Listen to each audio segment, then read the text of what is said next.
Clint Eastwood. You won't believe what happened next.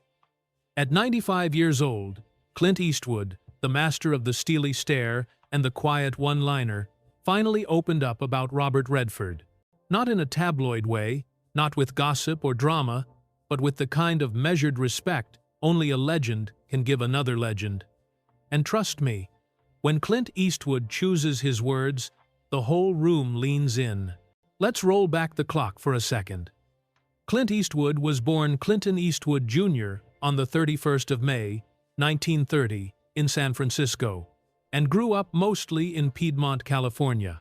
His childhood wasn't all glitz, more like grit. The Great Depression pushed his family to move again and again, chasing work and stability. He stood tall, lean, and quiet, the kind of presence you notice even when he's doing nothing at all. Before Hollywood, he was a lifeguard, a forest firefighter, a steel worker, whatever paid the bills. Acting didn't arrive with fireworks. It crept in through small parts in the 1,950 seconds and a whole lot of persistence. Then came the break that changed everything. Rowdy Yates in Rawhide, 1,959, 1,965. That role let Clint Eastwood showcase his trademark calm, that coiled energy that says more than a page of dialogue ever could. But the real transformation happened far away from home Italy, where he teamed up with director Sergio Leone. Together, they reshaped movie mythology with the Dollars trilogy, A Fistful of Dollars, 1,964, For a Few Dollars More, 1,965, and The Good, the Bad and the Ugly, 1,966. As the man with no name, Clint Eastwood made silence louder than gunfire. Cool, mysterious, morally gray, he wasn't the old-school sheriffs of the past. He was something new. And then, boom, 1,971. Dirty Harry. Inspector Harry Callahan storms onto the screen. A San Francisco cop with a spine of steel and a willingness to push the line if justice demanded it. Whether you quote it right or not, you know the vibe. That character didn't just sell tickets, it started conversations.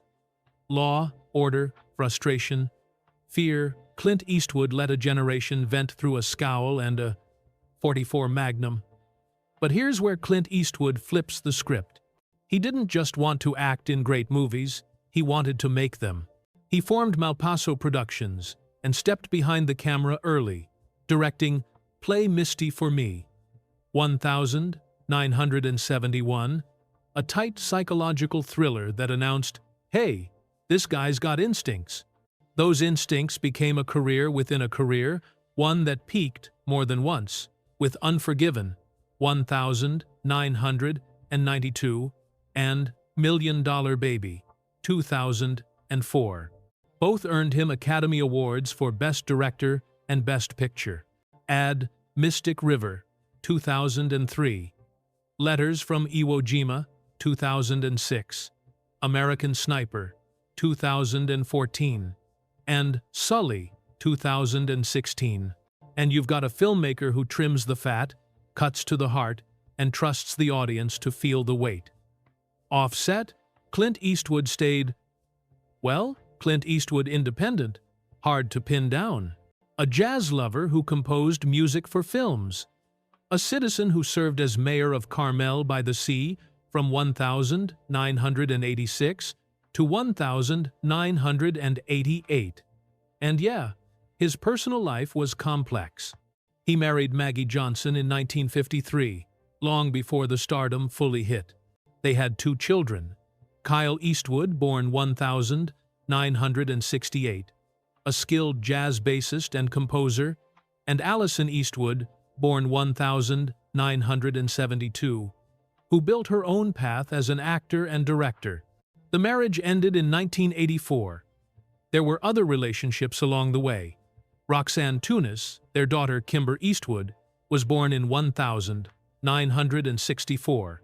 A long, turbulent partnership with Sandra Locke, that started in the mid-70s and unraveled publicly by 1989, a quiet relationship with Jacelyn Reeves that brought two more children, Scott Eastwood, born 1986, and Catherine Eastwood, born 1988, and later a romance with Francis Fisher, with whom he shares, Francesca Eastwood, born 1993.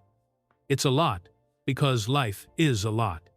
And for all the control he had on set, off set, he was human, flawed, contradictory, and constantly moving. Now, what about Robert Redford? That's why you clicked, right? These two icons didn't share the screen, but they shared an era. If Clint Eastwood was the dusty horizon and the clenched jaw, Robert Redford was sunlight through a window-polished charm with a pulse of vulnerability. Different flavors, same impact. Clint Eastwood finally said it out loud. He respected Robert Redford, the craft, the choices, the way he carried himself. And when Clint Eastwood respects someone, he doesn't drown it in adjectives. He keeps it clean. Redford had style. He was unmistakably himself. People always wondered, why no team-up? Imagine the electricity, Clint Eastwood's stoic grit, next to Robert Redford's effortless charisma. But the timing never clicked. They had their own lanes, their own mountains to climb, and maybe that's the point. Legends don't have to share a frame to share a legacy.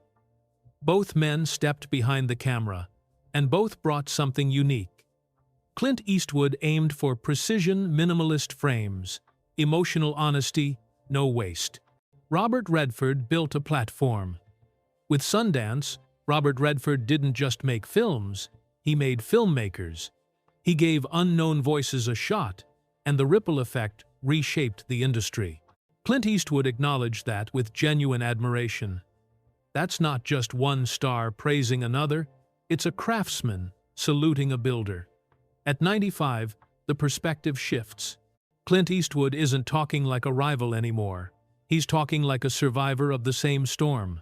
You start counting not just the hits and awards, but the people who walked the road beside you, some ahead, some behind, but always in view. Robert Redford was one of those figures, graceful, steady, dignified. In a town that loves a meltdown, he kept his cool. That's rare. That's worth saying out loud. And you know what else lands? The humility. Clint Eastwood doesn't do sentimental monologues, he does ground truth. We didn't need a joint movie to prove anything. They both did the work. They both changed the game. The Western isn't the same after Clint Eastwood. Independent cinema isn't the same after Robert Redford. One refined a myth. The other gave a megaphone to the storytellers who'd reinvent it. So here's where we land. Two American originals, never sharing a call sheet, still sharing the story. The movies are better because both of them showed up. And, at 95, Clint Eastwood telling you that? That's the bow on the tail. If this dive into cinema's living history hit the spot, you know what to do. Drop a like, share it with a movie buff friend, and subscribe for more stories that pull back the curtain on the legends. Got a favorite Clint Eastwood or Robert Redford moment? Throw it in the comments. I'm reading them all. Now, feeling lucky enough to